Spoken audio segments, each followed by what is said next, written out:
नमस्कार दोस्तों, Moni official voice में आपका स्वागत है। आज की कहानी है अनचाहा रिश्ता।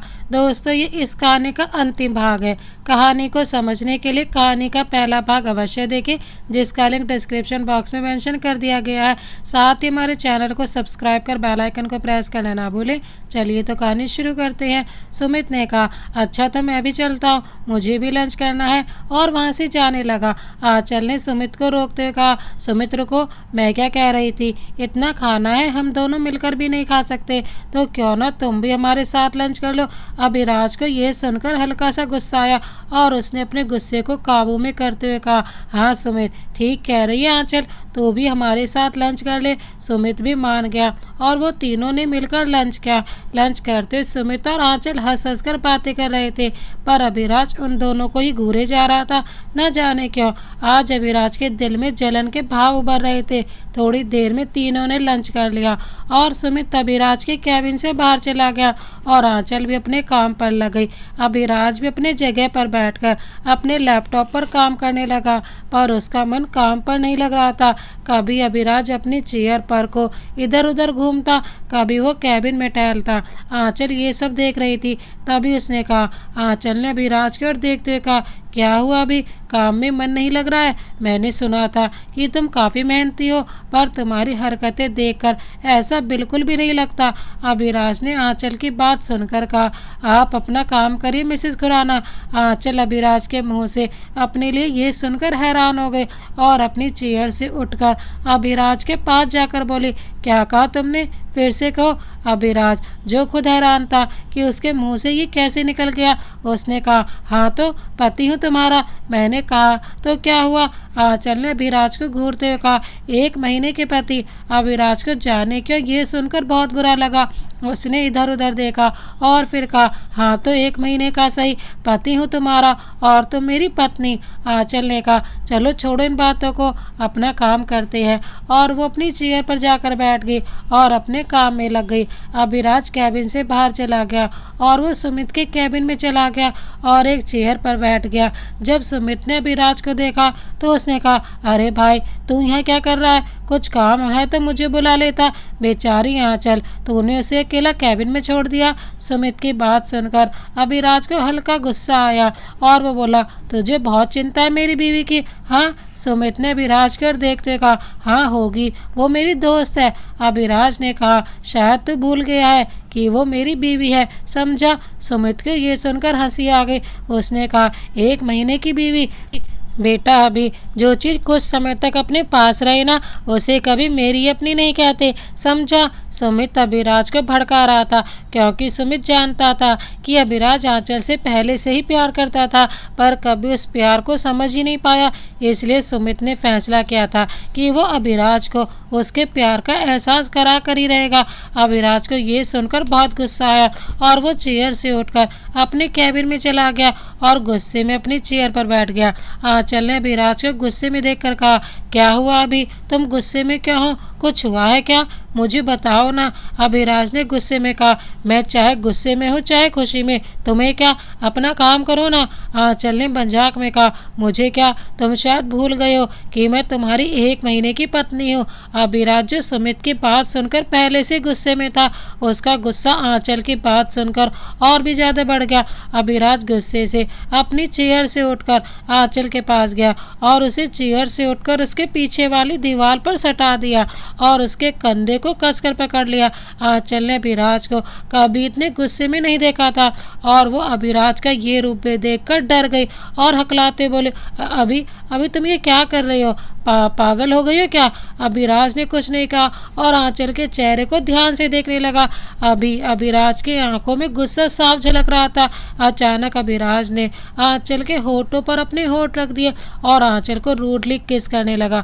आंचल के तो मानो पूरे शरीर पर एक लहर सी दौड़ गई। कुछ समय के बाद अभिराज और आंचल गाड़ी में बैठे हुए थे। शाम के 4 बज गए और वो दोनों खुराना मेंशन के लिए जा रहे थे। आंचल और अभिराज के दोनों के चेहरे गाड़ी की खिड़की की ओर थे। अभिराज ने खुद को कोसते अपने मन में कहा, तूने क्या किया? अभी आंचल तेरे बारे में क्या सोच रही होगी कि तू कितना घटिया इंसान है। छी, मैंने ये क्या किया? अब तो आंचल से नजरें मिलाने की भी हिम्मत नहीं है मुझ में। आखिर मैंने ये क्यों किया? कैसे हो गया मुझसे ये सब सुमित की गलती है। पर इसमें सुमित की गलती क्या है? वो तो सच ही कह रहा था कि आंचल मेरी 1 महीने की पत्नी है, तो फिर मुझे बुरा क्यों लगा? तभी उन लोगों की गाड़ी रुकी और ड्राइवर की आवाज़ सुनाई दी, सर घर आ गया। आंचल जल्दी से गाड़ी से उतरकर बंगले के अंदर चली गई। अभिराज भी गाड़ी से उतरा और बंगले के अंदर चला गया। आंचल जैसे बंगले के अंदर गई तो उसने देखा कि सामने सोफे पर अशोक जी और सुमित्रा जी और सविता जी बैठकर बातें कर रहे हैं। उन्होंने जैसे ही आंचल को देखा तो वो लोग सोफे से उठ गए और अशोक जी आंचल के पास जाकर बोले, आंचल बेटा कैसे हो? ठीक तो हो ना? आंचल ने अशोक जी के पहले पैर छुए और फिर उनके गले लग गई और बोली, पापा मैं ठीक हूँ, आप कैसे हैं? अशोक जी ने आंचल को खुद से दूर करते हुए कहा, मैं बिल्कुल ठीक हूँ। तभी अभिराज भी वहाँ आ गया। अशोक जी ने अभिराज की ओर देखते अपनी नज़रें झुका ली और कहा, अभी बेटा कैसे हो? आंचल ने पहले अशोक जी की झुकी हुई नज़रों को देखा, फिर अभिराज को देखा जो अशोक जी को घूरते हुए देख रहा था। आंचल ने अभिराज को आंखों ही आंखों में कहा कि वो अशोक जी से कोई उल्टी सीधी बात मत करे। अभिराज ने आंचल की बात समझ ली और कुछ नहीं कहा और अपने कमरे की तरफ चला गया। अभिराज के इस तरह जाने से अशोक जी समझ गए कि अभिराज उनसे नाराज है। तभी सुमित्रा जी आंचल के पास जाकर बोली, आंचल बेटा। सुमित्रा जी की आवाज़ सुनकर आंचल ने उनकी ओर देखा और फिर उनके पैर छुए और उनसे गले मिली। ऐसे उन लोगों की बातें शुरू हुई। इसी तरह रात के 7 बज गए। अशोक जी ने सविता जी से कहा, भाभी जी अब हम चलते हैं, नरेंद्र से मिल पाना नहीं हो पाया। सविता जी ने कहा, अरे भाई साहब डिनर करके जाइए, वो भी तब तक आ जाएंगे। अशोक जी ने कहा, नहीं नहीं अब हम चलते हैं, फिर कभी आ जाएंगे। और अशोक जी और उनकी पत्नी सुमित्रा जी आंचल से मिलकर वहाँ से चले गए। थोड़ी देर बाद आंचल ने विराज से बात करने का सोचा और अपने कमरे की तरफ चली गई। कमरे में जाने के बाद आंचल ने देखा कि अभिराज सो गया है। आंचल ने कहा, ये इतनी जल्दी क्यों सो गया? अभी तो इसने डिनर भी नहीं किया। आंचल अभिराज के पास गई और बोली, अभी सो गई क्या? अभिराज ने धीरे से अपनी आंखें खोली और कहा, क्या हुआ? अब चैन से सोने भी नहीं दोगी? अभिराज की आवाज़ में कमजोरी साफ झलक रही थी। आंचल ने कहा, क्या हुआ? तुम ठीक तो हो ना? अभिराज ने कहा, हाँ मैं बिल्कुल ठीक हूँ, तुम्हें मेरी चिंता करने की कोई ज़रूरत नहीं है। आंचल को कुछ ठीक नहीं लगा तो उसने अभिराज को छूकर देखा तो अभिराज का पूरा बदन बुखार से तप रहा था। आंचल ने कहा, अभी तुम्हारा पूरा बदन तो तप रहा है, तुम्हें तो बहुत तेज बुखार है और तुम कह रहे हो कि मैं बिल्कुल ठीक हूँ। अच्छा इसीलिए तुम्हारा ऑफिस में काम में मन नहीं लग रहा था। रुको मैं डॉक्टर को बुलाती हूँ। ऐसे कहकर वो अपना फ़ोन ढूंढने लगी। तभी अभिराज ने कहा, नहीं नहीं डॉक्टर को मत बुलाओ, मैं बिल्कुल ठीक हूँ। आंचल ने हल्के गुस्से में कहा, चुप रहो, बिल्कुल चुप। बुखार से बदन तप रहा है फिर भी कह रहे हो मैं बिल्कुल ठीक हूँ। तुम चुप रहो, मैं अभी डॉक्टर को फ़ोन करके बुलाती हूँ, तब तक चुपचाप लेटे रहो। अभिराज ने कहा, प्लीज़ आंचल डॉक्टर को मत बुलाओ, मोम परेशान हो जाएंगी। आंचल ने अभिराज की बात सुनकर कहा, तो क्या करूँ? अभिराज ने कहा, मुझे बुखार की दवाई दे दो बस। आंचल ने कुछ सोचा और कमरे से बाहर चली गई और थोड़ी देर में एक हाथ में खाने की प्लेट और एक हाथ में ठंडे पानी से भरा हुआ एक बाउल लेकर कमरे में आई और अभिराज के पास जाकर खाने की प्लेट और बाउल को टेबल पर रख दिया और अभिराज से कहा, अभी सीधे हो जाओ। अभिराज जो आंखें बंद करके लेटा हुआ था उसने आंचल की आवाज़ सुनकर अपनी आंखें खोली और आंचल को देखते हुए कहा, क्या हुआ आंचल? आंचल ने कहा, जो मैं कहती हूँ वैसा करो, समझे? अभिराज बेड पर बैठ गया और कहा, क्या कह रही हो? क्या करूँ मैं? आंचल अभिराज के पास बैठकर बोली, दवाई खाने से पहले खाना खा लो और टेबल से खाने की प्लेट उठाकर अभिराज के आगे रख दी। अभिराज ये देखकर बिल्कुल हैरान हो गया और बोला, खाने में जहर तो नहीं है? आंचल ये सुनकर गुस्सा हो गई पर उसने कुछ नहीं कहा और खाने की एक चम्मच निकाल कर खुद खा ली और अभिराज को घूरते हुए कहा, अब क्या कहना चाहती हो? साफ साफ कहो जो भी तुम्हें कहना है। अभिराज ने आंचल की ओर देखते हुए कहा, ठीक है, खा लेता हूँ। लो। आंचल ने खाने की एक चम्मच निकालकर अभिराज के मुंह की ओर कर दिया। अभिराज पहले तो हैरान हुआ, फिर अपना मुंह खोला और आंचल ने चम्मच अभिराज के मुंह में डाल दी।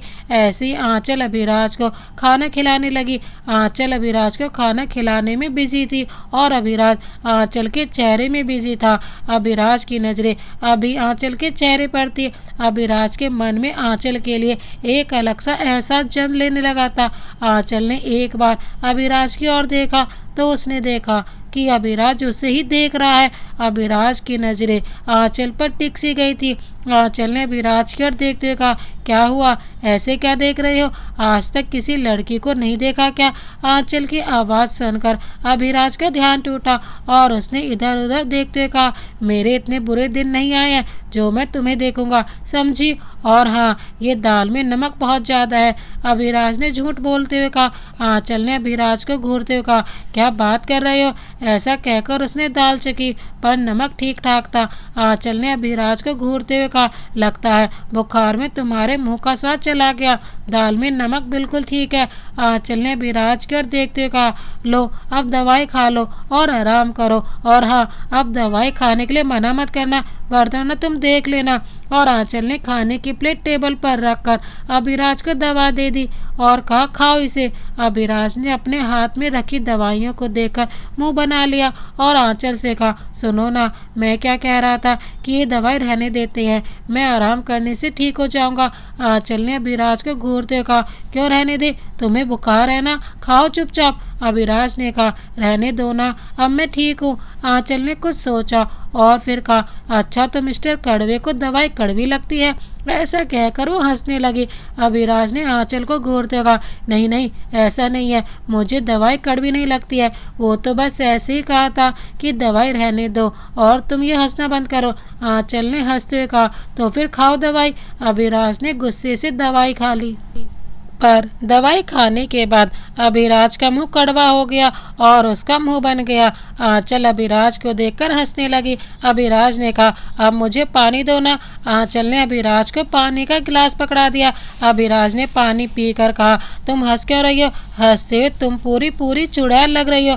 आंचल ने ये सुनकर हंसना बंद कर दिया और अभिराज से कहा, तुमने मुझे चुड़ैल बोला और तुम क्या हो, कड़वे करेले। अभिराज ने आंचल को देखते हुए कहा, तुमसे बात करने से आदमी का पागल होना पक्का है, छोड़ो यार। आंचल को ये सुनकर गुस्सा आ गया और उसने कहा, अगर ऐसा होता ना, सबसे पहले मैं तुम्हें पागल खाने भिजवा देती, समझे? उस पर अभिराज ने आंचल को हाथ जोड़कर कहा, मुझे माफ़ कर दो प्लीज़, और बेड पर लेट गया और अपनी आंखें बंद कर ली। और थोड़ी देर बाद आंचल बेड पर से उठी और अपनी अलमारी से एक रुमाल लेकर अभिराज के पास जाकर बैठ गई और उस रुमाल को टेबल पर रखे बाउल में डुबा दिया और फिर आंचल ने वो रुमाल अभिराज के माथे पर रख दिया। जब अभिराज को इसका एहसास हुआ तो उसने अपनी आंखें खोली और आंचल को देखते हुए कहा, ये क्या कर रही हो आंचल, तुम ये क्या कर रही हो? आंचल ने कहा, बुखार ज़्यादा है, इससे बुखार कम हो जाएगा, तुम सो जाओ।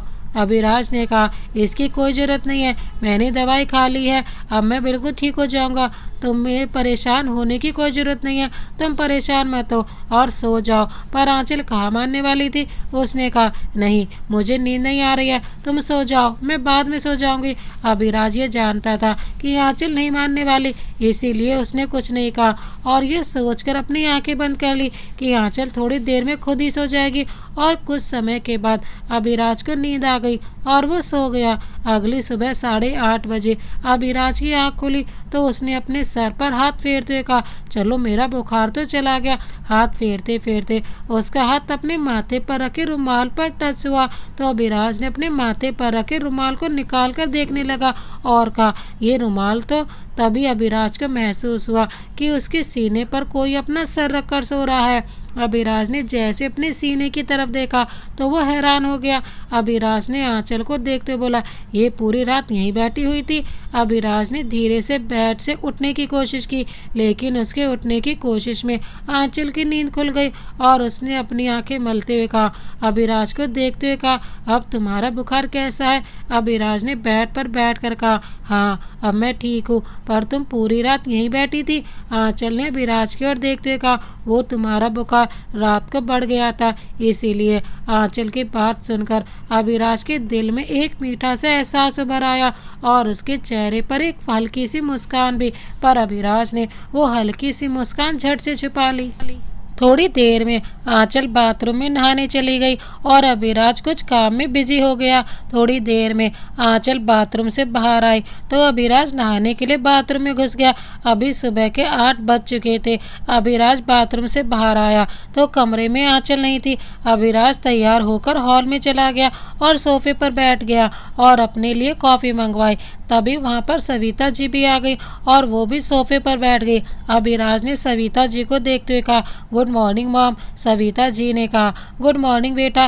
तभी एक नौकर अभिराज के लिए कॉफ़ी लेकर आया और अभिराज को कॉफ़ी देकर वहाँ से चला गया। अभिराज ने कहा, मॉम डैड कहाँ है? सविता जी ने कहा, वो कुछ काम से बाहर गए हैं, कल तक वापस आ जाएंगे। तभी वहाँ पर आंचल भी आ गई और बोली, माँ वो नाश्ता लग गया है, आप दोनों आ जाइए नाश्ता करने के लिए। सविता जी ने आंचल की ओर देखते हुए कहा, अच्छा ठीक है, और अभिराज की ओर देखते हुए कहा, अभी चल नाश्ता कर ले। अभिराज ने कहा, हाँ आप चलिए मैं आता हूँ। पर सविता जी ने कहा, चल चुपचाप नाश्ता करने के लिए, और अभिराज का हाथ पकड़कर उसे डाइनिंग टेबल पर बैठाकर उसे नाश्ता परोसा और खुद भी डाइनिंग टेबल पर बैठ गए और आंचल से भी नाश्ता करने के लिए कहा। आंचल भी डाइनिंग टेबल पर बैठ गई और नाश्ता करने लगी। थोड़ी देर बाद सबने नाश्ता किया और आंचल और अभिराज ऑफिस के लिए निकल गए। आधे घंटे के बाद वो दोनों ऑफिस में पहुंचे और अपने कैबिन में चले गए और अपने काम में लग गए। तभी अभिराज के कैबिन में सुमित आ गया और आंचल की ओर देखते हुए कहा, गुड मॉर्निंग आंचल। सुमित की आवाज़ सुनकर अभिराज ने सुमित की ओर देखते हुए कहा, गुड मॉर्निंग सुमित। सुमित ने अभिराज की ओर देखते हुए कहा, वेरी गुड मॉर्निंग यार। और फिर आंचल की ओर देखते हुए कहा, कैसी हो आंचल, ठीक हो तुम? आंचल ने सुमित को मुस्कुराते कहा, हाँ मैं ठीक हूँ, और तुम कैसे हो? सुमित ने पहले अभिराज की ओर देखा जो लैपटॉप पर काम कर रहा था, फिर आंचल की ओर बढ़ते हुए कहा, मैं भी ठीक हूँ, वैसे क्या कर रही हो, मैं कुछ मदद कर दूँ? सुमित कहते कहते आंचल के और करीब बढ़ रहा था। जैसे वो आंचल के सामने पहुँचा तो सुमित जानबूझकर आंचल के ऊपर गिर गया। आंचल जो चेयर पर बैठकर लैपटॉप पर काम कर रही थी, सुमित जाकर अपने आप को संभालते बोला, आई एम सॉरी। सुमित की आवाज़ सुनकर अभिराज ने उसकी ओर देखा तो उसके चेहरे पर गुस्से और जलन के भाव दोनों एक साथ आ गए। वो जल्दी से अपनी चेयर से उठकर सुमित के पास गया और सुमित को आंचल से दूर किया। जब सुमित को आंचल से दूर हो गया तो आंचल भी अपनी चेयर से उठकर सुमित को देखते हुए कहा, तुम ठीक तो हो ना, क्या हुआ तुम्हें? सुमित ने अभिराज की ओर देखते हुए कहा, कुछ नहीं यार, वो मेरा पैर मुड़ गया था बस। तभी अभिराज ने सुमित की ओर देखते हुए कहा, तुझे मेरी ही बीवी के ऊपर गिरना था? हाँ। सुमित और आंचल ने अभिराज को हैरानी से देखा। जब अभिराज ने आंचल को खुद को ऐसे देखते हुए देखा तो उसने इधर उधर देखते हुए कहा, ऐसे क्या देख रही हो? फिर अभिराज को देखते हुए कहा, तू यहाँ क्या कर रहा है, जा काम कर अपना। सुमित ने कहा, हाँ जा रहा हूँ मैं, वैसे भी मेरा बस पैर मुड़ गया था इसलिए। आई एम सॉरी आंचल।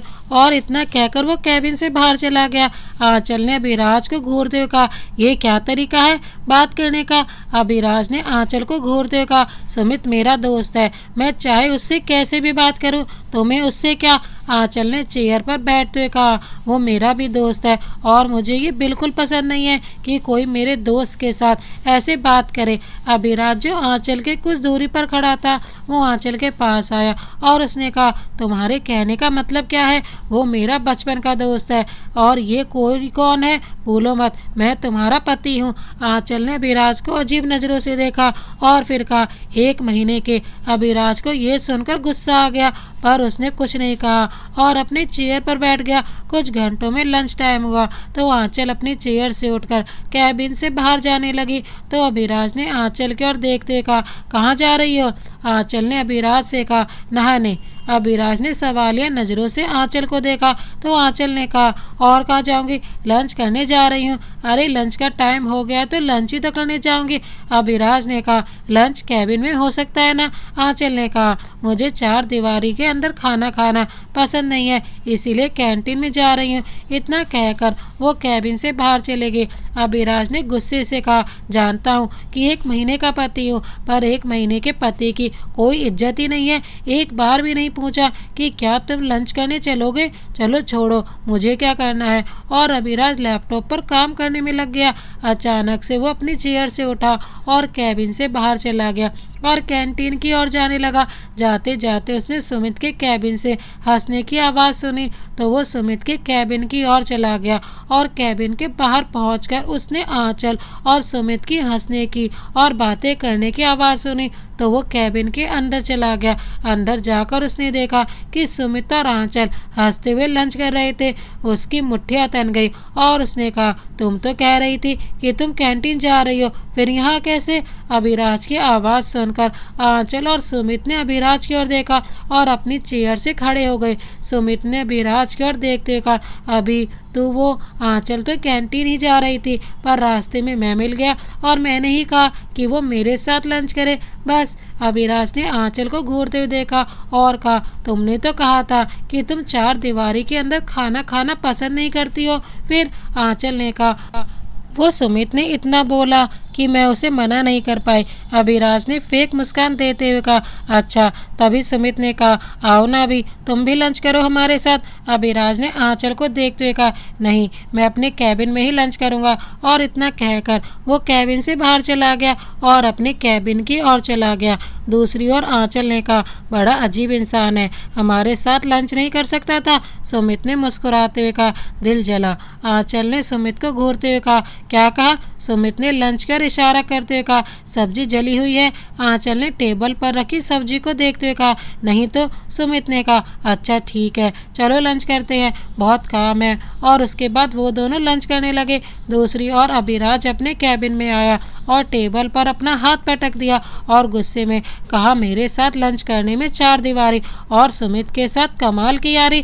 थोड़ी देर में अभिराज ने कुछ सोचते हुए कहा, पर मुझे बुरा क्यों लग रहा है? उसकी जिंदगी, वो जिसके साथ लंच करे, वैसे भी 1 महीने के बाद वो अपने रास्ते और मैं अपने रास्ते, फिर क्यों मुझे बुरा लग रहा है? नहीं, मुझे उसे किसी और के साथ देखने से बुरा नहीं लगना चाहिए। और फिर से अपना हाथ टेबल पर पटकते हुए, पर मुझे बुरा लग रहा है, पर क्यों लग रहा है? तभी कैबिन में आंचल आ गई और बोली, क्या हुआ तुम्हें? क्या तुमने लंच हमारे साथ क्यों नहीं किया? आंचल ने अभिराज के पास जाकर कहा। अभिराज ने आंचल की ओर देखते हुए कहा, मेरा मन नहीं था, मुझे भूख नहीं थी, इसीलिए। आंचल ने अभिराज की ओर देखते हुए कहा, तुम्हारी तबीयत तो ठीक है ना? अभिराज ने कहा, हाँ, मैं बिल्कुल ठीक हूँ। आंचल ने अभिराज की ओर देखते हुए कहा, तुम्हारे लिए खाना लाऊं? नहीं नहीं, मुझे भूख नहीं है। और अभिराज इतना कहकर अपनी चेयर पर बैठ गया और लैपटॉप पर काम करने लगा। आंचल ने कहा, अभी तुमने कुछ खाया नहीं है, मैं कुछ लेकर आती हूँ। और कैबिन के दरवाजे की ओर बढ़ने लगी। तभी अभिराज ने आंचल को रोकते हुए कहा, मैंने कहा ना मुझे भूख नहीं है, तो फिर कहीं जाने की जरूरत नहीं है, अपनी जगह पर बैठकर अपना काम करो। आंचल ने अभिराज को देखते हुए कहा, क्या तुम पूरे दिन भूखे रहोगे? अभी तो सिर्फ दोपहर के 1 बज रहे हैं। अभिराज चेयर से उठकर आंचल के पास जाकर बोला, मैं चाहे भूखा रहूं या ना रहूं, ये मेरी मर्जी है, तुम्हें क्या, तुम जाकर अपना काम करो ना। अभिराज ने हल्के गुस्से में कहा। आंचल ने अभिराज को देखते हुए कहा, इसमें गुस्सा करने वाली क्या बात है, मैंने सिर्फ ऐसे ही पूछ लिया था। अभिराज ने आंचल की बाँह पकड़ कर कहा, तुम सिर्फ 1 महीने के लिए मेरे साथ हो तो बेहतर होगा कि तुम अपने काम से मतलब रखो, ठीक है? अभिराज ने आंचल की बाँह छोड़ कर कहा। आंचल को अभिराज की ये बात बिल्कुल पसंद नहीं आई और वो चुपचाप जाकर अपनी चेयर पर बैठ गई और लैपटॉप पर काम करने लगी। अभिराज भी जाकर अपनी अपनी चेयर पर बैठ गया और अपने काम में लग गया। कुछ घंटों बाद अभिराज अपनी चेयर से उठकर आंचल के पास जाकर बोला, चलो घर चलते हैं। आंचल ने पहले अभिराज को देखा और फिर सामने लगी घड़ी को, जिसमें शाम के 4 बज चुके थे। आंचल बिना कुछ कहे अपनी चेयर से उठकर कैबिन से उठकर जाने लगी तो अभिराज ने कहा, आई एम सॉरी, पर आंचल ने अभिराज को कोई जवाब नहीं दिया और कैबिन से बाहर चली गई।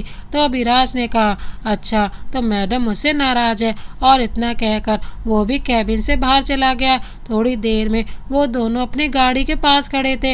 आंचल ने गाड़ी का दरवाज़ा खोला और गाड़ी में बैठ गई। अभिराज भी गाड़ी में बैठ गया और ड्राइवर को गाड़ी चलाने को कहा। कुछ घंटों में उनकी गाड़ी खुराना मैंशन के बाहर पहुंच गई थी और आंचल गाड़ी से उतरकर घर के अंदर चली गई। घर के अंदर जाती उसे सविता जी दिखी, जो सोफे पर बैठी हुई थी। सविता जी ने आंचल को देखते हुए कहा, आ गई बेटा तुम, और अभी कहा? आंचल उनके पास गई और बोली, वो बाहर है, अभी आ जाएंगे। सविता जी ने कहा, अच्छा जा, तू जाकर फ्रेश हो जा, मैं तेरे लिए चाय भिजवाती हूँ, ठीक है। आंचल ने धीरे से सिर हिलाया और अपने कमरे की ओर जाने लगी। सविता जी भी सोफे से उठकर किचन की ओर चली गई। तभी अभिराज भी घर के अंदर आया और सीधे अपने कमरे की ओर चला गया। दूसरी ओर आंचल कमरे में आकर सीधे वॉशरूम में चेंज करने चली गई। थोड़ी देर में कमरे में अभिराज भी आ गया और सोफे पर बैठ गया और इधर उधर देखते हुए बोला, लगता है आंचल बाथरूम में घुस गई है। तभी अभिराज का फ़ोन बजा तो अभिराज ने फ़ोन उठाया और बात करने के लिए कमरे से बाहर चला गया। कुछ समय बाद जब अभिराज कमरे में लौटा तो उसने देखा कि आंचल शीशे के सामने अपनी कुर्ती की डोरी बांधने की कोशिश कर रही है, पर उसके हाथ डोरी बांध नहीं पा रही है। अभिराज ने कुछ सोचा और फिर आंचल के पास जाकर उसके पीछे खड़ा हो गया और बोला, मैं कुछ मदद करूं? तो आंचल ने अकड़ कर कहा, नहीं, मैं खुद कर लूँगी। अभिराज आंचल को देखते हुए बोला, ठीक है कर लो, और अपने हाथ बांधकर उसे देखने लगा। आंचल ने अपने मन में कहा, बड़ा आया मदद करने वाला, और इतना कहकर डोरी बांधने की कोशिश करने लगी, पर उससे डोरी नहीं बंध पाई। और ये देखकर अभिराज को हंसी आ गई और उसने कहा, जब नहीं हो रहा है तो क्यों फालतू की कोशिश कर रही हो, लाओ मैं बांध देता हूँ। पर आंचल ने कहा, नहीं मैं कर लूँगी, और अपने हाथ डोरी की ओर बढ़ाने लगी। तभी अभिराज ने आंचल की कुर्ती की डोरी पकड़ी और डोरी बांधने लगा। डोरी बांधते अभिराज का हाथ आंचल की पीठ पर लग रहा था, जिसे महसूस करते ही आंचल ने अपनी आंखें बंद कर ली। डोरी बांधने के बाद अभिराज ने आंचल को शीशे में देखा तो उसने देखा कि आंचल ने अपनी आंखें बंद करके खड़ी है। कुछ देर तक अभिराज ने आंचल को ऐसे ही निहारता रहा और फिर उसने कहा, क्या हुआ, आंखें क्यों बंद की? अभिराज की आवाज़ सुनकर आंचल ने झट अपनी आंखें खोली और इधर उधर देखते हुए कहा, मेरी आंखें हैं, मैं चाहे उन्हें बंद करूं या खुली रखूं, तुम्हें क्या? तभी उन दोनों को एक आवाज़ कमरे के दरवाजे से आई, मैम आपकी चाय। उन दोनों ने दरवाजे की ओर देखा तो एक नौकर चाय लेकर खड़ा था। आंचल ने कहा, वहाँ उस टेबल पर रख दो। नौकर ने चाय का कप टेबल पर रखा और कमरे से जाने लगा। तभी अभिराज ने उस नौकर से कहा, मेरे लिए 1 कप कॉफ़ी। नौकर ने कहा, यस सर, और वहाँ से चला गया। आंचल ने जाकर टेबल से चाय का कप उठाया और सोफे पर बैठ गई। अभिराज ने आंचल को हैरानी से देखा और कहा, कहीं सुना था कि जब कोई आपकी मदद करे तो उसे थैंक यू कहते हैं। आंचल ने चाय पीते हुए कहा, मैंने भी कहीं सुना था कि जब कोई आपसे मदद मांगे तब उसकी मदद करनी चाहिए, बिना मांगे नहीं, और मैंने तुमसे कोई मदद नहीं मांगी है तो थैंक यू किस बात का? अभिराज ने आंचल को घूरते हुए कहा, एहसान फरामोश, और इतना कहकर बाथरूम में चला गया। कुछ देर में अभिराज भी बाथरूम से बाहर आया तो आंचल ने अभिराज से कहा, अभी वो तुम्हारी कॉफ़ी। आंचल ने सोफे के आगे रखे हुए टेबल की ओर इशारा करते हुए कहा। अभिराज ने सोफे पर बैठते हुए कॉफ़ी का कप उठाया और कॉफ़ी पीने लगा। अभिराज ने आंचल की ओर देखते हुए कहा, बेड पर मेरा फ़ोन है, मुझे देना। आंचल ने पहले बेड पर पड़ा फ़ोन देखा और फिर फ़ोन उठाया और अभिराज को देते हुए कहा, ये लो। अभिराज ने आंचल से फ़ोन लिया और फ़ोन चलाने लगा। अभिराज को फ़ोन देकर आंचल कमरे से बाहर चली गई और ऐसे कुछ घंटों में डिनर का टाइम भी हो गया। घर में सभी लोग डाइनिंग टेबल पर बैठकर डिनर कर रहे थे। सविता जी ने कहा, मैं क्या कह रही थी, आंचल का पगफेरा नहीं हुआ है तो कल ये रस्म कर ले।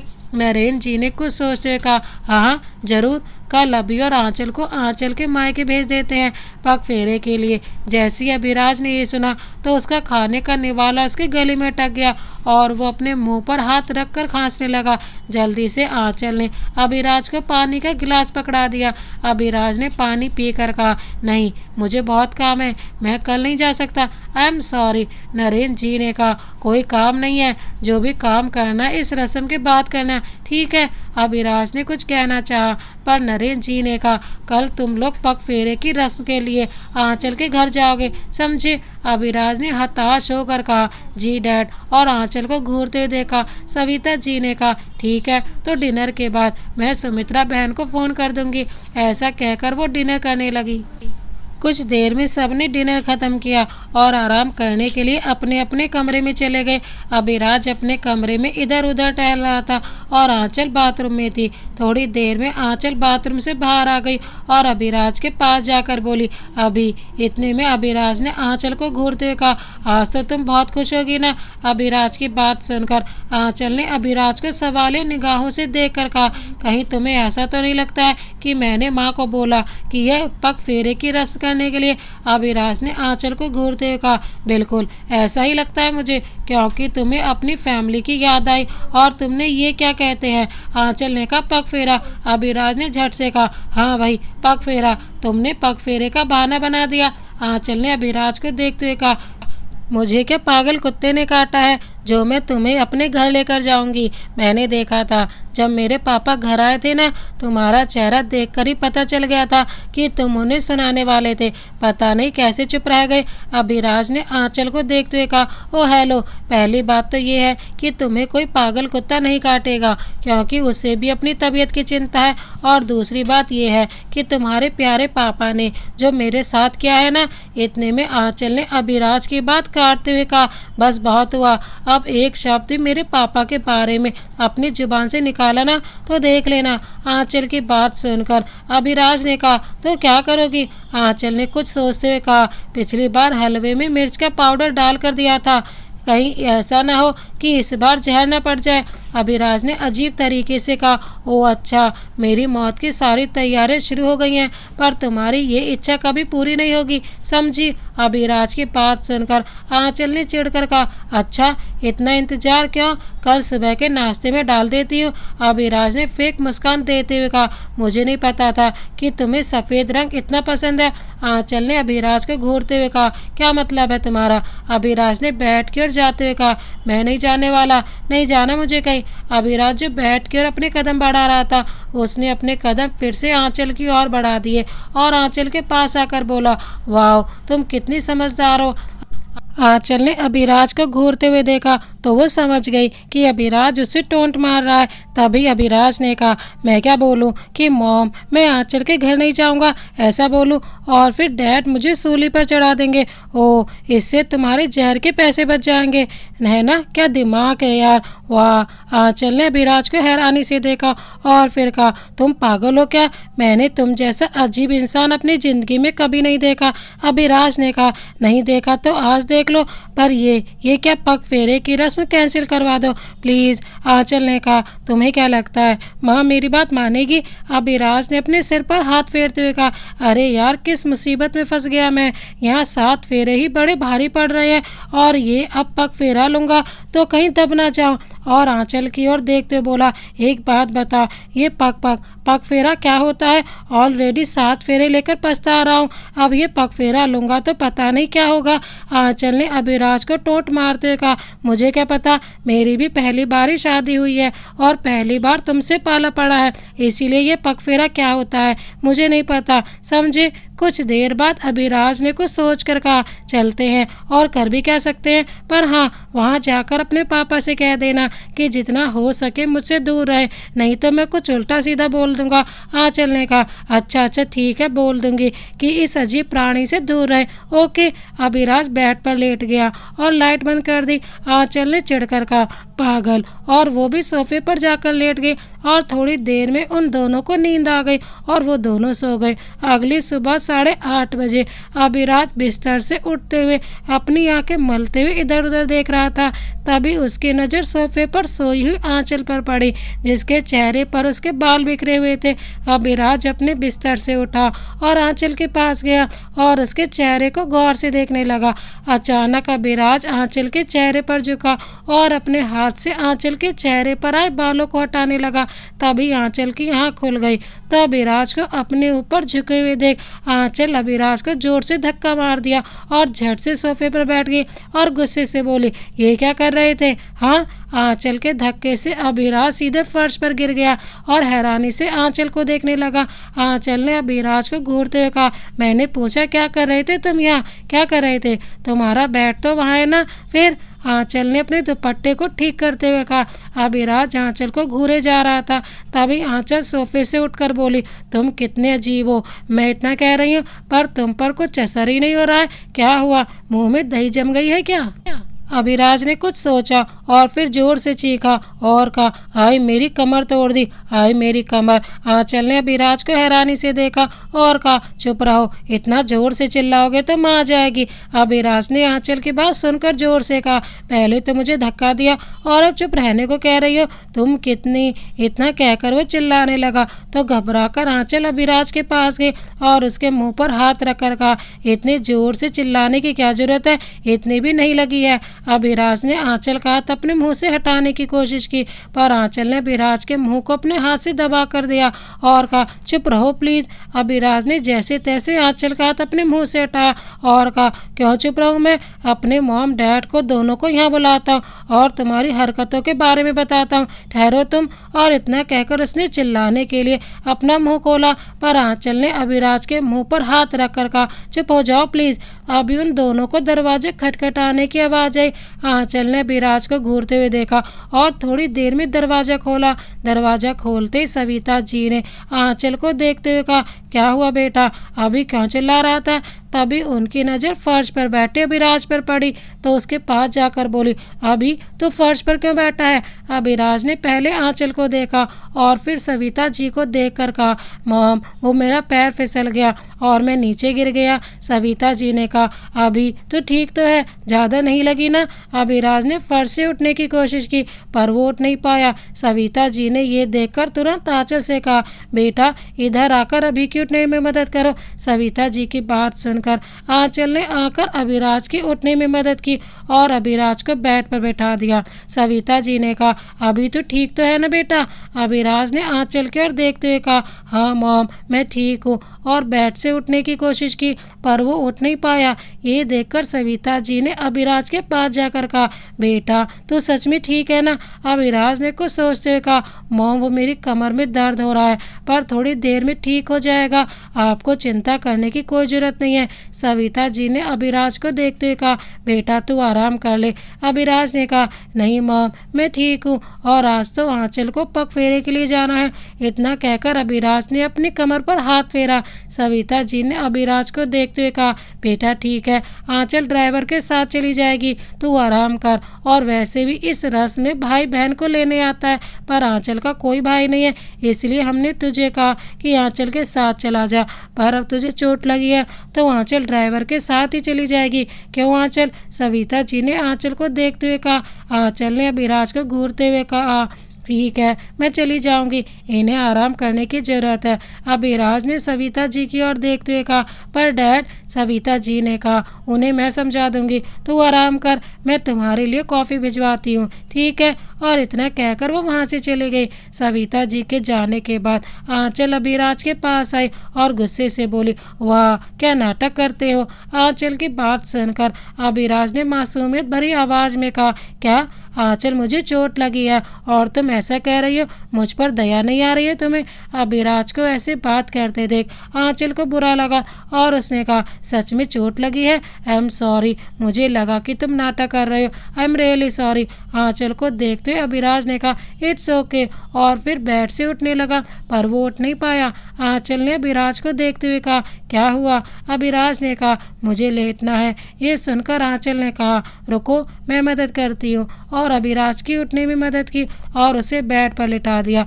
लिटाते हुए आंचल का बैलेंस बिगड़ा और वो अभिराज के ऊपर गिर गई और वो दोनों एक दूसरे के काफ़ी करीब आ गए, इतना कि उन दोनों को एक दूसरे की सांसों की आवाज़ साफ साफ सुनाई दे रही थी। आंचल के चेहरे को अभिराज बड़े गौर से देख रहा था। अचानक अभिराज ने कहा, कमर तोड़कर सुकून नहीं मिला जो अपने वजन से मुझे मारोगी, हटो। आंचल ने अभिराज को घूरते हुए देखा और फिर अभिराज के ऊपर से हट गई। आंचल ने अभिराज को देखते हुए कहा, तुम आराम करो, मैं फ्रेश होकर आती हूँ। और ऐसा कहकर उसने अलमारी से कपड़े निकाल कर और बाथरूम में चली गई। आंचल के जाने के बाद अभिराज के चेहरे पर एक शैतानी मुस्कान आ गई और अभिराज ने बेड पर लेटते हुए कहा, मुझे बचपन से लगता था कि आंचल के पास शक्ल नाम की चीज़ नहीं है, पर आज मालूम पड़ा आंचल के पास तो दिमाग ही नहीं है। बेवकूफ़ लड़की इतनी आसानी से बेवकूफ़ बन जाएगी, ये तो मैंने सोचा नहीं था। और धीरे से हंसने लगा। थोड़ी देर में उनके कमरे में एक नौकरानी कॉफ़ी लेकर आया। अभिराज ने नौकर को कॉफ़ी टेबल पर रखकर जाने को कहा। नौकर ने वैसा ही किया, कॉफ़ी टेबल पर रखकर वहां से चला गया। थोड़ी देर में आंचल बाथरूम से बाहर आई। जैसे ही अभिराज ने आंचल को देखा तो देखता ही रह गया। आंचल ने बेहद खूबसूरत पिंक कलर की साड़ी पहनी हुई थी और उस पर से आंचल के गीले बालों से टपकता पानी उसके बालों से पानी टपक कर उसके गालों से सीधे उसके गले पर टपक रहा था, जो काफ़ी आकर्षक लग रहा था। आंचल शीशे के सामने जाकर तैयार होने लगी तो अभिराज ने अपनी आंखें आंचल से हटाकर दूसरी ओर कर दी। थोड़ी देर में अभिराज ने कहा, आंचल एक काम करोगी? आंचल ने अभिराज की ओर देखते हुए कहा, क्या हुआ, क्या काम करना है? अभिराज ने आंचल की ओर देखते हुए कहा, वो वहाँ पर कॉफ़ी रखी है, मुझे पकड़ा दो। अभिराज ने टेबल की ओर इशारा करते हुए कहा। आंचल ने अभिराज को देखते हुए कहा, अच्छा अभी देती हूँ। और इतना कहकर आंचल ने अभिराज को टेबल पर रखा एक कप कॉफ़ी दी। अभिराज ने कॉफ़ी का कप पकड़कर कहा, थैंक यू सो मच, और कॉफ़ी पीने लगा। अभिराज को कॉफ़ी देकर आंचल ने भी कॉफ़ी का कप उठाया और सोफे पर बैठ गई और कॉफ़ी पीने लगी। थोड़ी देर में आंचल ने अपनी कॉफ़ी खत्म की और कमरे से बाहर चली गई। आंचल के जाते ही अभिराज बेड से उठ गया और कमरे के दरवाजे के बाहर झांकने लगा। जब उसे आंचल कहीं नहीं दिखी तो वो फ्रेश होने के लिए बाथरूम में चला गया। दूसरी ओर आंचल को कमरे से थोड़ी दूर जाकर उसे याद आया कि उसने अपना फ़ोन कमरे में छोड़ दिया, तो वो फिर से अपने कमरे की ओर जाने लगी। थोड़ी देर में आंचल अपने कमरे में आई और उसने देखा कि अभिराज बेड पर बैठा था। जैसे अभिराज की नज़र आंचल पर पड़ी तो उसने अपने चेहरे पर हाथ फेरते हुए कहा, अरे आंचल तुम? आंचल ने अभिराज को ध्यान से देखा और कहा, हाँ मैं अपना फ़ोन लेने आई थी। और उसके बाद आंचल ने टेबल पर रखा अपना फ़ोन उठाया और अभिराज को देखते हुए कहा, तुम्हें कुछ चाहिए तो मुझे बता देना, ठीक है? आंचल की बात सुनकर अभिराज ने मासूमियत भरी आवाज़ में कहा, हाँ वो नाश्ता तुम रहने दो, मैं नौकर से कह दूंगा। अभिराज ने इतना कहकर अपनी कमर पर हाथ फेरा। अभिराज को ऐसे देखकर आंचल ने कहा, नहीं मैं लाती हूँ, तुम आराम करो। और इतना कहकर वो कमरे से बाहर जाने लगी। तभी अभिराज ने कहा, सुनो आंचल। आंचल ने अभिराज को देखते हुए कहा, हाँ बोलो। अभिराज ने कहा, वो एक गिलास पानी मिलेगा क्या? अभिराज की बात सुनकर आंचल ने कहा, हाँ ठहरो मैं देती हूँ। और इतना कहकर उसे पास में रखी टेबल से पानी का गिलास अभिराज को दिया। अभिराज ने पानी पीकर गिलास फिर से आंचल को दे दिया और कहा, एक और काम करो, वो टेबल पर मेरा फ़ोन है, जरा देना। अभिराज की बात सुनकर आंचल ने कहा, ठीक है। और पानी का गिलास टेबल पर रखकर अभिराज को उसका फ़ोन दिया और कहा, और कुछ? आंचल की बात सुनकर अभिराज ने फ़ोन चलाते हुए कहा, नहीं अभी के लिए इतना ही ठीक है। अभिराज की बात सुनकर आंचल कमरे से बाहर चली गई। आंचल के जाने के बाद अभिराज ने मुस्कुराते हुए कहा, वाह इस खेल में बड़ा मज़ा आ रहा है, बेवकूफ़ लड़की। आंचल कमरे से बाहर आई और नीचे हॉल में जाने लगी। चलते चलते उसने अपने आप से कहा, बेचारा अभी, मेरी वजह से उसे चोट लगी, बेचारे को कितना दर्द हो रहा होगा ना। सब मेरी गलती है, ना ही मैं अभी को धक्का देती और ना ही उसे इतना दर्द होता। अभी आंचल खुद को कसूरवार मान रही थी कि उसकी वजह से अभिराज को चोट लगी, पर उसे क्या पता था कि अभिराज नाटक कर रहा। कुछ देर में आंचल हॉल में आ गई और सीधे किचन में अभिराज के लिए नाश्ता लेने चली गई। किचन में पहले से ही नाश्ता बनाकर रखा था। आंचल ने एक प्लेट में खाना लिया और फिर से ऊपर अपने कमरे की ओर जाने लगी। रास्ते में उसे सविता जी मिली। सविता जी ने आंचल को देखते हुए कहा, बेटा अभी कैसा है? सविता जी की बात सुनकर आंचल ने कहा, माँ वो अभी ठीक है। उनके लिए नाश्ता लेकर जा रही थी। सविता जी ने आंचल के हाथ में खाने की प्लेट देखकर कहा, अच्छा ठीक है, तुम जाओ, अभी को नाश्ता दे दो। अच्छा सुनो, जल्दी से तैयार हो जाना, तुम्हें अपने मायके भी जाना है। आंचल ने ये सुनकर कहा, माँ वो मैं क्या सोच रही थी कि मैं यहीं रुक जाती हूँ, अभी को चोट लगी है, ऐसे में मायके कैसे जा सकती हूँ। आंचल की बात सुनकर सविता जी ने कहा, तुम ठीक कह रही हो, पर रस्म करना जरूरी है, इसीलिए तुम जाओ, मैं हूं ना अभी के पास, मैं उसका ख्याल रखूंगी। ठीक है, तुम आराम से अपने मायके जाओ। इतना कहकर वो वहाँ से चली गई और आंचल सोच में पड़ गई। थोड़ी देर बाद आंचल ने कहा, ये नाश्ता अभी को दे देती हूँ, वो इंतजार कर रहा होगा। और इतना कहकर आंचल अपने कमरे की ओर जाने लगी। थोड़ी देर आंचल अपने कमरे में पहुंची। कमरे में पहुंचकर आंचल ने जो देखा उसे देखकर वो हैरान हो गई। आंचल ने अभिराज को देखा जो जमीन पर पड़ा था और खड़े होने की कोशिश कर रहा था, पर वो खड़ा नहीं हो पा रहा था। ये देखकर आंचल जल्दी से उसके पास गई और हाथ में रखी हुई नाश्ते की प्लेट टेबल पर रख दिया और फिर अभिराज के पास गई और कहा, क्या हुआ? और अभिराज को उठाया और बेड पर लिटा दिया और खुद भी बेड पर बैठ गई और बोली, क्या हुआ अभी, तुम जमीन पर क्यों थे? अगर कुछ चाहिए था तो मुझे बुला लेते। अभिराज ने कहा, आई एम सॉरी आंचल, वो मैंने पहली बार तुमसे झूठ बोला कि मुझे चोट लगी है, पर इस बार सच में मेरा पैर मुड़ गया। अभिराज की बात सुनकर आंचल हैरान हो गई और बोली, क्या? अभी यार तुम कितने अजीब हो, तुमने मुझसे झूठ बोला क्यों? तभी कुछ सोचते हुए, ओ आई सी, तुम पगफेरे के लिए मेरे साथ नहीं जाना चाहते थे, इसीलिए यार एक बार बोल देते, पर तुम्हें पता है मैं कितना परेशान थी। नहीं, तुम्हें कैसे पता होगा, तुम्हें तो बस मुझे परेशान करने का मौका चाहिए ना। अभिराज जो कि आंचल को देख रहा था, उसने कहा, क्यों, तुम क्यों मेरे लिए परेशान हो रही थी? तुम्हें तो खुश होना चाहिए था। फिर क्यों? आंचल ने अभिराज को देखते हुए कहा, क्योंकि तुम, इतना कहकर वो रुक गई और इधर उधर देखते हुए कहा, क्योंकि तुम मेरी वजह से गिरे थे, इसीलिए। अभिराज ने कहा, आई एम सॉरी आंचल, पर भगवान ने मुझे सजा दे दी है, अब मैं चल भी नहीं सकता हूँ। आंचल ने कहा, मैं कैसे मान लूँ कि तुम झूठ नहीं बोल रहे हो? अभिराज ने आंचल को देखते हुए कहा, यार तुम मानो या ना मानो, पर मेरा पैर सच में मुड़ गया है यार। आंचल ने अभिराज को देखते हुए कहा, तुम गिरे कैसे? अभिराज ने कहा, वो मैं तुम्हारे जाने के बाद थोड़ा टहल रहा था, तभी अचानक मेरा पैर फिसल गया और मैं गिर गया। अभिराज की बात सुनकर आंचल ने गौर से उसे देखा और फिर देखते देखते हंसने लगी। अभिराज ने ये देखकर चिढ़कर कहा, क्या की कर रही हो, सब गिरते हैं, अकेला मैं ही नहीं गिरा, समझी? आंचल ने अभिराज को देखते हुए कहा, किसी ने सच ही कहा है, जैसा करोगे वैसा भरोगे। और ऊपर छत की ओर देखते हुए कहा, वेरी गुड भगवान जी, आपने बिल्कुल ठीक किया, ऐसे लोगों के साथ ऐसा ही होना चाहिए, वेरी गुड। आंचल को ऐसे देखकर अभिराज ने ऊपर छत की ओर देखते हुए कहा, भगवान जी छिपकली कब बन गए जो तुम उन्हें छत पर देख रही हो? अभिराज की बात सुनकर आंचल ने कहा, हा, वेरी फनी जोक, पर मुझे बिल्कुल हंसी नहीं आई। अभिराज ने कहा, मैं भी तुम्हारा जोकर नहीं हूँ जो तुम्हें हंसाऊंगा, समझी? आंचल ने दांत पीसते हुए कहा, रस्सी जल गई पर बल नहीं गया, और फिर टेबल पर रखी नाश्ते की प्लेट उठाकर अभिराज के सामने कर दी और बोली, ले लो, ठूसो। अभिराज ने पहले खाने की प्लेट को देखा और फिर आंचल को और फिर कहा, नहीं, पहले तुम ठूसो, आई मीन पहले तुम खाओ। अभिराज की बात सुनकर आंचल ने अभिराज को घूरते हुए देखा और कहा, तुम जैसा इंसान आज तक नहीं देखा, मुझे भूख नहीं है, इसीलिए खुद खाओ, लो। अभिराज ने कहा, भूख का बहाना मत बना, ऐसे बोलो कि खाने में जहर घोल रखा है। अभिराज की बात सुनकर आंचल ने कहा, क्या तुम पागल हो क्या, भला मैं क्या खाने में जहर डालूंगी? अभिराज ने कहा, ज़्यादा बनो मत, कल रात को तुमने मुझे धमकी दी थी, याद है या नहीं? अभिराज की बात सुनकर एक पल को आंचल हैरान हो गई और दूसरे ही पल हंसने लगी और बोली, ये सच में पागल हो गया है और इसे पागल खाने में भर्ती करवा दो। आंचल को हंसते हुए देखकर अभिराज ने कहा, आंचल तुम हंसते हुए बहुत क्यूट लगती हो। अभिराज ने धीरे से कहा। आंचल ने कहा, तुमने कुछ कहा? अभिराज ने कहा, हाँ मैं कह रहा था कि तुम हंसते हुए बिल्कुल चुड़ैल लगती हो।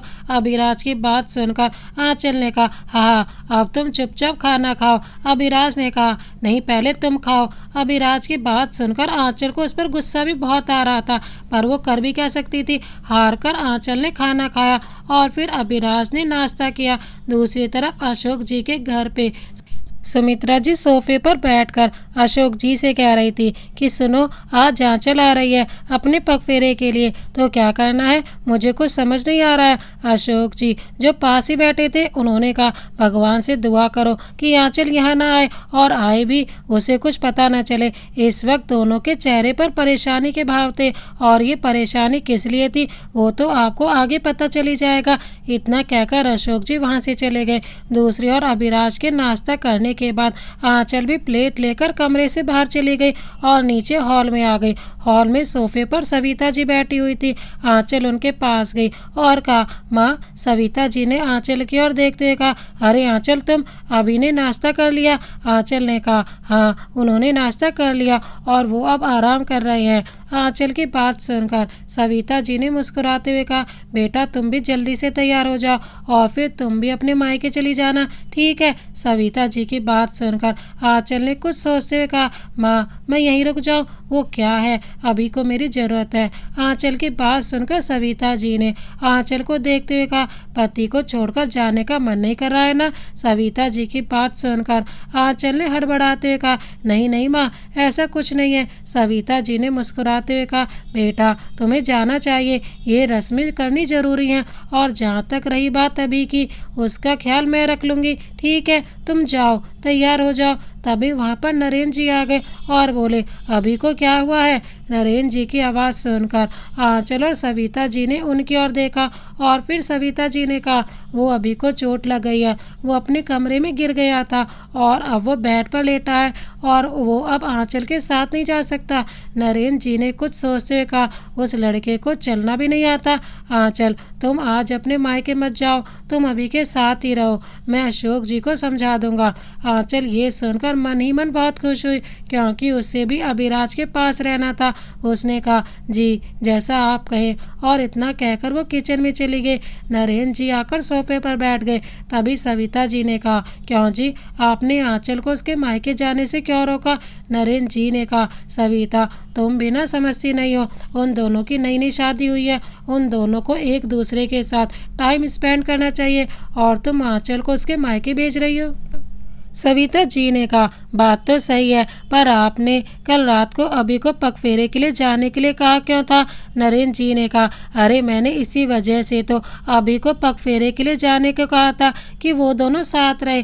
तभी वहाँ पर आंचल आ गई और बोली, माँ पापा नाश्ता लग गया है, आप दोनों आ जाइए। इतना कहकर वो डाइनिंग टेबल की ओर चली गई।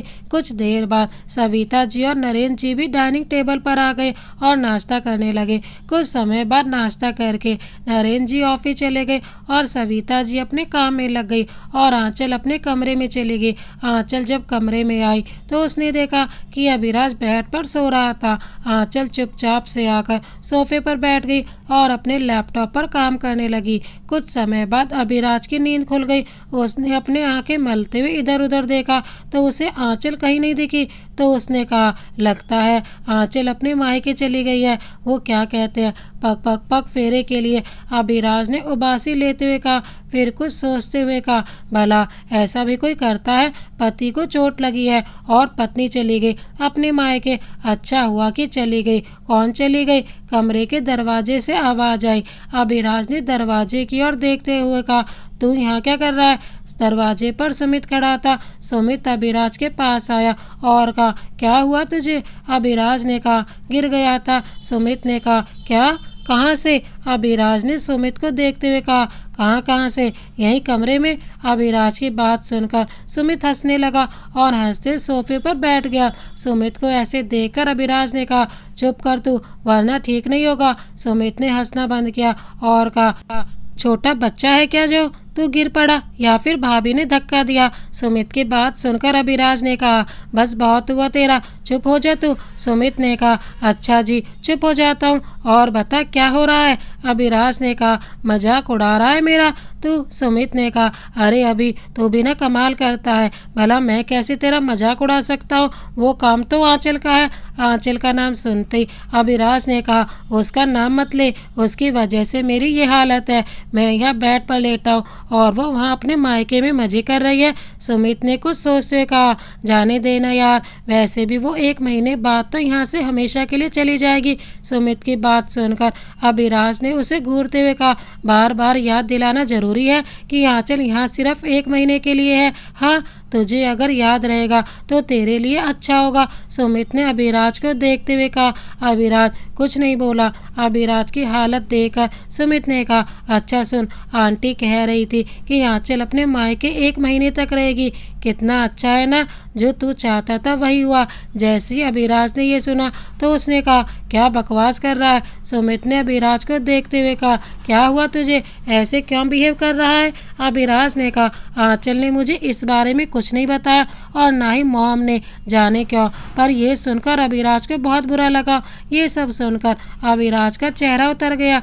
अभिराज का उतरा हुआ चेहरा देखकर सुमित मन ही मन बहुत खुश हुआ और अपनी खुशी छिपाते हुए उसने कहा, क्या हुआ अभी, तेरा चेहरा क्यों उतर गया, सब ठीक तो है ना? सुमित की बात सुनकर अभिराज ने कहा, हाँ यार मैं ठीक हूँ, मुझे क्या हुआ, मैं तो बहुत खुश हूँ कि आफत चली गई।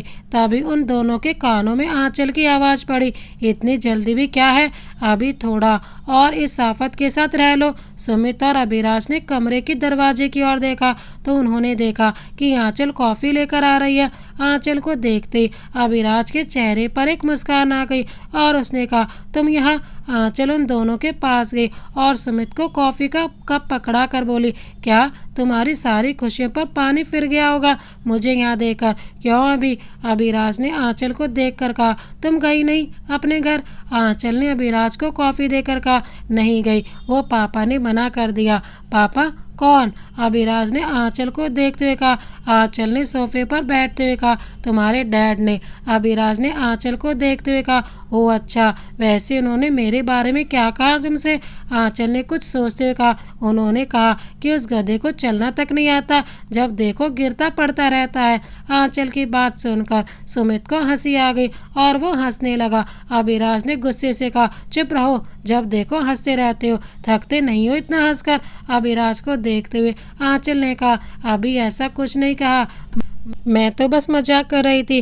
तभी सुमित ने अभिराज को देखते हुए आंचल से कहा, अरे आंचल, वैसे ही गिरा कैसे? ये सुनकर अभिराज ने आंचल को देखते हुए आंखों में इशारा किया कि वो सुमित को कुछ न बताए।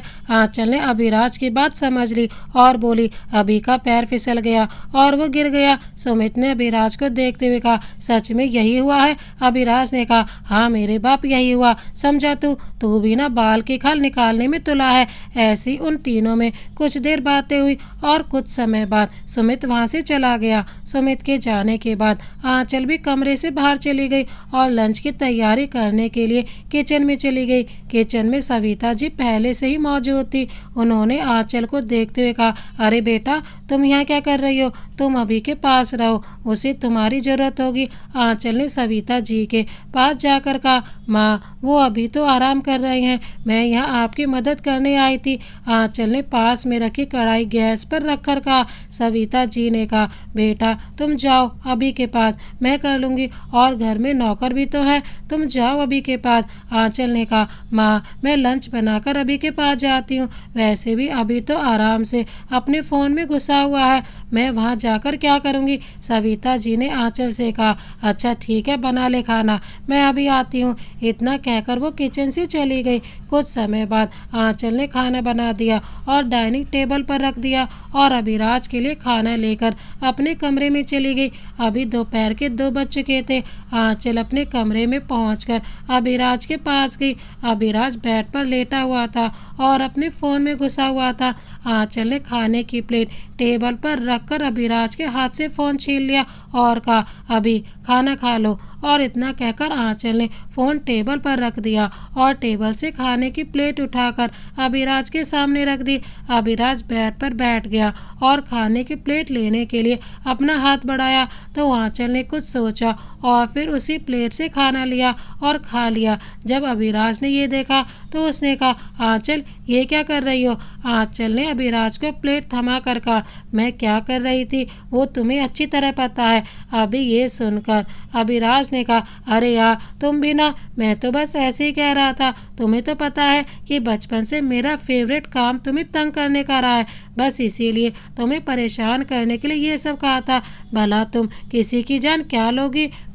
मैं तुम्हें तुमसे भी ज़्यादा जानता हूँ, अभिराज ने खाना खाते हुए कहा। अभिराज की बात सुनकर आंचल को बहुत अच्छा लगा, पर उसने नकली गुस्सा दिखाते हुए कहा, अच्छा ये बताओ कि क्या जानते हो मेरे बारे में? बचपन से ही तुम मेरी दी के साथ रहते थे, तुम्हें मेरे बारे में कब पता चला? ये सुनकर अभिराज खाना खाते हुए हाथ रुक गए और उसका चेहरा उतर गया। जब ये आंचल ने देखा तो उसने कहा, आई एम सॉरी अभी, मेरे मुंह से निकल गया, मुझे इस वक्त दी का नाम नहीं लेना चाहिए था, आई एम सॉरी। अभिराज ने कुछ नहीं कहा। आंचल ने ये देखकर बात को बदलने की कोशिश की और कहा, अभी तुम्हें याद है मेरा दोस्त अरुण?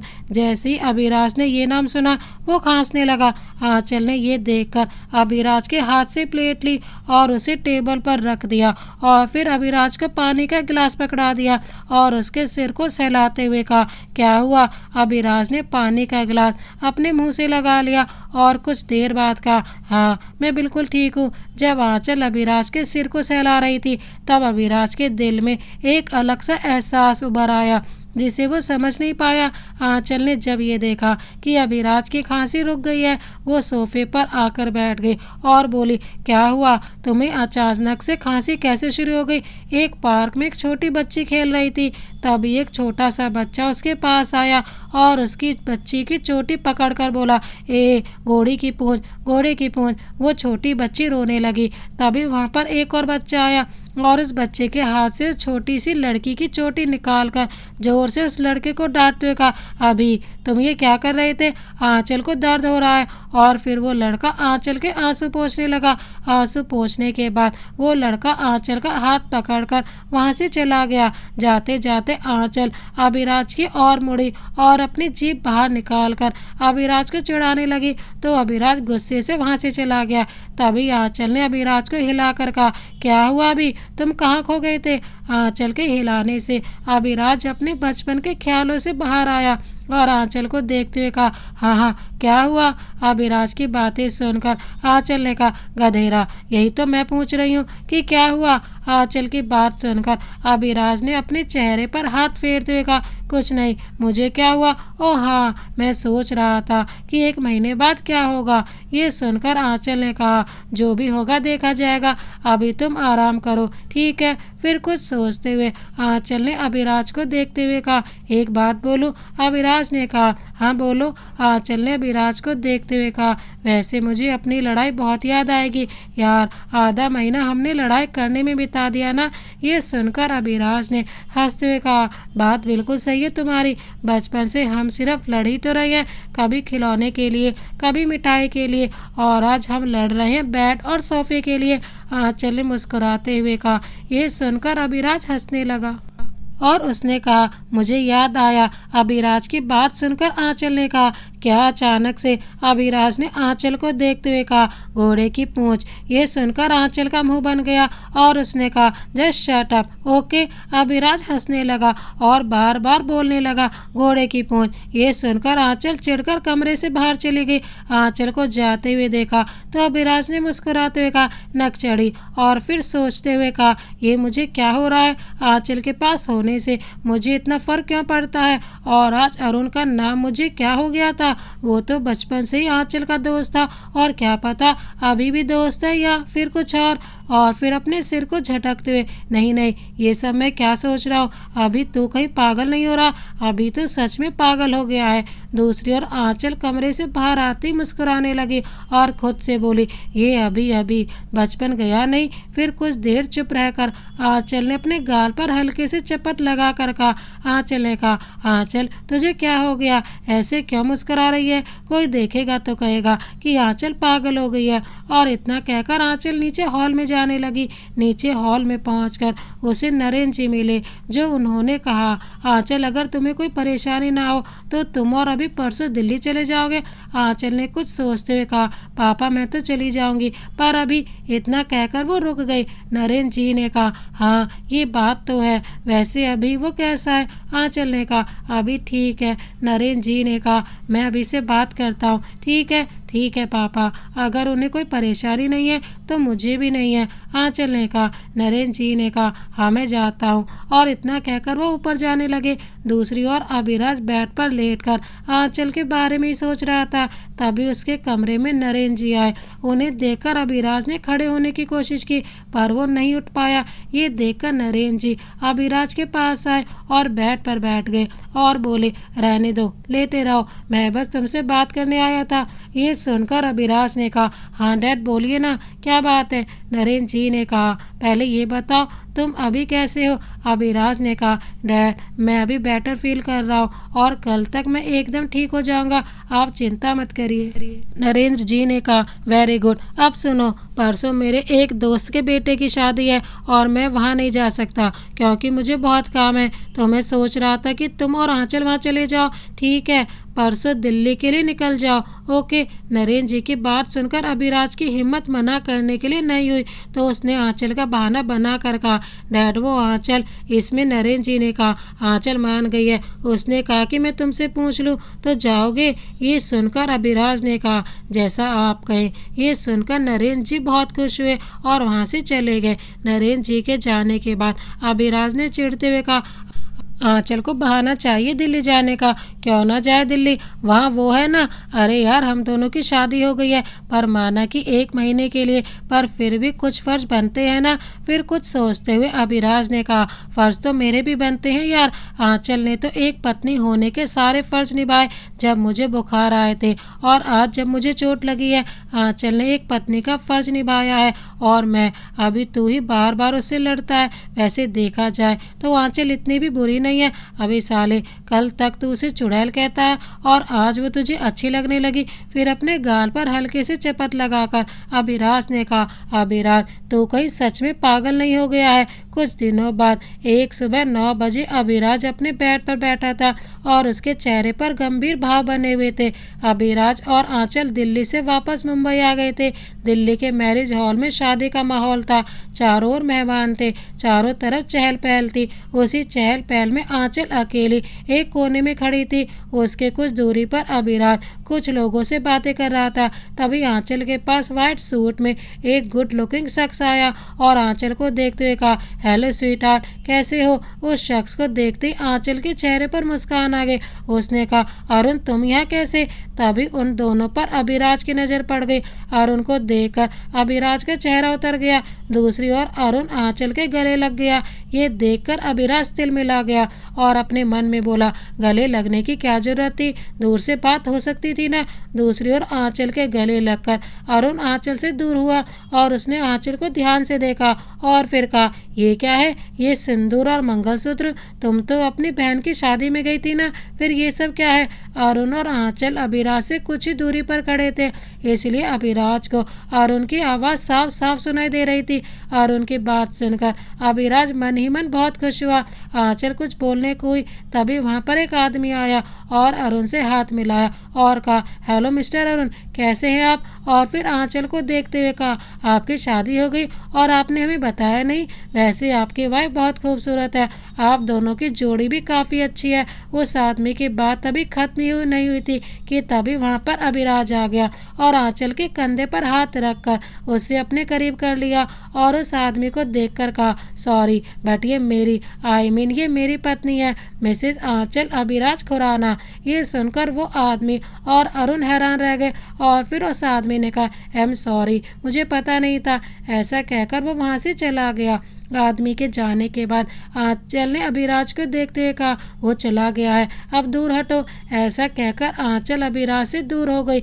ये देखकर अरुण ने कहा, हेलो अभी, कैसे हो? अभिराज ने एक नज़र आंचल को देखा और फिर अरुण को और कहा, मैं तो ठीक हूँ, पर तुम मुझे ठीक नहीं लग रहे हो। ये सुनकर अरुण ने कहा, मतलब? अभिराज ने कहा, अगर उस आदमी को गलतफहमी हो गई थी तो तुम उसे बता देते कि आंचल तुम्हारी वाइफ नहीं है, पर तुम तो चुप थे, क्यों बता नहीं सकते थे? ये सुनकर आंचल ने अभिराज को देखते हुए कहा, अभी बस उसे बोलने का मौका नहीं मिला। आंचल की बात सुनकर अभिराज ने कहा, अच्छा चलो कोई बात नहीं। फिर थोड़ी देर चुप रहकर अभिराज ने कहा, वैसे Arun, meet my wife Mrs Aanchal Abhiraj Khurana. Abhiraj की बात सुनकर आंचल ने कहा, तुम्हारी शादी तो नेहा से होने वाली थी ना? फिर अभिराज ने कहा, अब क्या है ना, ऊपर वाला जिसकी जोड़ी जिसके साथ बनाता है उनकी जोड़ी बन ही जाती है। ये सुनकर आंचल ने अभिराज को देखते हुए अपने मन में कहा, इसे क्या हुआ? तभी अभिराज ने आंचल का हाथ पकड़ा और वहाँ से चला गया। तभी अभिराज को दरवाजे के खोलने की आवाज़ आई तो वो अपने ख्यालों से बाहर आया और दरवाजे की ओर देखते हुए कहा, सुमित तू? सुमित अभिराज के पास आया और उसके सामने बेड पर बैठ गया और बोला, और क्या हुआ दिल्ली में? शादी कैसी थी? अभिराज ने बेपरवाही से कहा, अच्छी थी। अभिराज को देखते हुए सुमित ने कहा, क्या हुआ तुझे? तेरी आवाज़ से लग रहा है कि तेरा मूड खराब है। अभिराज ने कुछ सोचते हुए कहा, एक बात पूछूं सुमित? सुमित ने कहा, क्या बात है? आज महाज्ञानी किसी और से पूछ रहे हैं? हाँ हाँ पूछो ना। अभिराज ने हिचकिचाते हुए कहा, यार मुझे बहुत बुरा लगता है, जब भी आंचल को किसी और के साथ देखता हूँ मुझे बुरा क्यों लगता है? अभिराज की बात सुनकर सुमित मुस्कुराते हुए बोला, शायद तुझे आंचल से प्यार हो गया है इसीलिए। सुमित की बात सुनकर अभिराज ने कहा, क्या बकवास कर रहा है? कुछ भी ऐसा नहीं हो सकता है, समझा? अभिराज की बात सुनकर सुमित ने कहा, क्या यार? अच्छा एक बात बता, जब आंचल तेरे पास होती है तब तुझे कुछ फील होता है? ये सुनकर अभिराज ने झूठ बोलते हुए कहा, नहीं मुझे कुछ भी फील नहीं होता है। सुमित ने कहा, अच्छा ठीक है, उस दिन का इंतजार कर जब आंचल तुझे हमेशा हमेशा के लिए छोड़कर चली जाएगी, ठीक है? ये सुनकर अभिराज को बहुत बुरा लगा पर उसने कुछ नहीं कहा। तभी वहाँ पर सविता जी आई और अभिराज से कहा, बेटा आंचल अपने मायके चली गई है, उसकी माँ की तबीयत खराब हो गई है इसीलिए। मैं और इतना कहकर वो कमरे से बाहर चली गई। ये सुनकर अभिराज ने कहा, ऐसे कैसे चली गई? मुझे कुछ नहीं बताया। तभी सुमित ने कहा, अरे वाह क्या बात है, मेरी जुबान पर काला तिल था और मुझे पता भी नहीं था। ये सुनकर अभिराज ने कहा, तू चुप कर, अपनी फालतू की बातें। अभिराज की बात सुनकर सुमित ने कहा, भाई देख एक बार मेरी बात गौर करना, ठीक है? और इतना कहकर वो कमरे से बाहर चला गया। सुमित के जाने के बाद अभिराज ने अपने बगल में रखा फ़ोन उठाया और आंचल का नंबर डायल करने लगा, पर फिर कुछ सोचकर फ़ोन अपने बगल में रख दिया और चिढ़कर कहा, मैं क्यों फ़ोन करूं? हाँ फ़ोन मैं करूँगा तो वो समझेगी कि मुझे उसकी याद आ रही है, रहने देता हूँ। फिर एक नज़र अपने बगल में रखे फ़ोन देखकर अभिराज ने कहा, एक बार पूछ लेता हूँ कि वो सही सलामत अपने घर पहुँची कि नहीं। फिर अपने सर को झटकते हुए कहा, नहीं यार नहीं करता हूँ, बाद में कर लूँगा, ये ठीक रहेगा। ऐसा कहकर अभिराज उठा और अपने कमरे से बाहर चला गया और नीचे हॉल में पहुँचकर सोफे पर बैठ गया और नौकर से अपने लिए कॉफ़ी मंगवाई। कुछ देर बाद एक नौकर कॉफ़ी लेकर आया और कहा, आपकी कॉफ़ी। आवाज़ सुनकर अभिराज ने अपना सर उठाकर नौकर की ओर देखा तो देखता ही रह गया। अभिराज को नौकर के चेहरे में आंचल का चेहरा दिख रहा था। अभिराज ने नौकर के चेहरे में आंचल का चेहरा दिख रहा था। अभिराज ने अपने मन में कहा, आंचल तो अपने घर गई थी ना, इतनी जल्दी कैसे आ गई? तभी उसके कानों में नौकर की आवाज़ पड़ी, सर आपकी कॉफ़ी। आवाज़ सुनकर अभिराज को होश आया। उसने नौकर के हाथ से कॉफ़ी लेकर उसे जाने को कहा। अभिराज ने कॉफ़ी पीकर कहा, ये मुझे क्या हो रहा है? कहीं सुमित की बात सच तो नहीं है? कहीं मैं आंचल? नहीं, मैं कुछ ज़्यादा ही सोच रहा हूँ। ऐसे ही कुछ घंटे बाद रात हो गई। अभिराज, सविता जी और नरेंद्र जी डाइनिंग टेबल पर बैठकर डिनर कर रहे थे। तभी अभिराज ने कहा, मॉम वो आंचल कहाँ है? ये सुनकर सविता जी ने कहा, वो बेटा आंचल तो कुछ दिनों तक अपने घर ही रहेगी, कुछ दिनों बाद वो आ जाएगी। ये सुनकर अभिराज का चेहरा उतर गया और उसने अपने मन में कहा, एक बार पूछने में क्या जाता था, कमाल है यार। कुछ दिन ऐसे ही बीत गए, अभी तक आंचल अपने ससुराल वापस नहीं आई थी। अभिराज ने भी अपनी ईगो के चलते आंचल को फ़ोन भी नहीं किया था, पर उसे आंचल की बहुत याद आ रही थी और उसे धीरे धीरे ये भी एहसास होने लगा कि वो आंचल से प्यार करने लगा है। ऐसे ही एक रात अभिराज डिनर करके अपने कमरे में बेड पर लेटा हुआ था और उसके बगल में टेबल पर उसका फ़ोन था। अभिराज बेड पर लेटा सोफे की ओर देख रहा था, तभी उसका फ़ोन बजा। फ़ोन की आवाज़ सुनकर अभिराज को ऐसा लगा कि वो फ़ोन आंचल का है। ये सुनकर उसके चेहरे पर मुस्कान आ गई और वो झट से बेड से उठ गया और उसने अपना फ़ोन टेबल से उठाकर देखा तो वो सुमित का था। ये देखकर अभिराज का चेहरा उतर गया और उसने बेमन से फ़ोन उठाया और अपने कान पर लगा कर कहा, हाँ यार बोल। सामने से सुमित की आवाज़ आई, हेलो अभी, कैसा है? आंचल आ गई? अभिराज ने कहा, नहीं वो नहीं आई, वो कुछ दिन बाद आएगी। तभी सुमित ने गुस्से से कहा, पागल इंसान, वो अब कभी नहीं आएगी। ये सुनकर अभिराज ने हैरानी से कहा, क्या बकवास कर रहा है तू? वो कुछ दिन के लिए। इतने में सुमित ने कहा, आज की डेट क्या है? ये सुनकर अभिराज ने कुछ सोचते हुए कहा, 29 जुलाई। क्यों? सुमित ने कहा, तुम्हारी शादी को 1 महीना पूरे होने को है, समझा? मुझे भी आज ही याद आया। ये सुनकर तो मानो अभिराज जम ही गया। अभिराज ने कहा, इसका मतलब आंचल मुझे छोड़कर चली गई? सुमित ने कहा, अभी नहीं, जल्दी ही जाने वाली है। मतलब क्या है? अभिराज ने कहा। सुमित ने कहा, मैंने अभी अभी आंचल को आंटी स्टेशन पर देखा, शायद वो कहीं जा रही हैं। ये सुनकर अभिराज ने कहा, कौन से ऑटो स्टेशन पर? सुमित ने अभिराज को उस जगह का नाम बताया और फ़ोन रख दिया। अभिराज अपने घर से बाहर निकलकर अपनी गाड़ी में बैठा और ऑटो स्टेशन जाने लगा। कुछ घंटों में अभिराज ऑटो स्टेशन पहुंच गया और गाड़ी से बाहर निकलकर आंचल को ढूंढने लगा। इधर उधर ढूंढते अभिराज की नज़र एक बेंच पर बैठी आंचल पर पड़ी। आंचल के बगल में एक सूटकेस था। ये देखकर अभिराज आंचल के पास गया और कहा, तुम बहनों ने भागने में PhD कर रखी है क्या?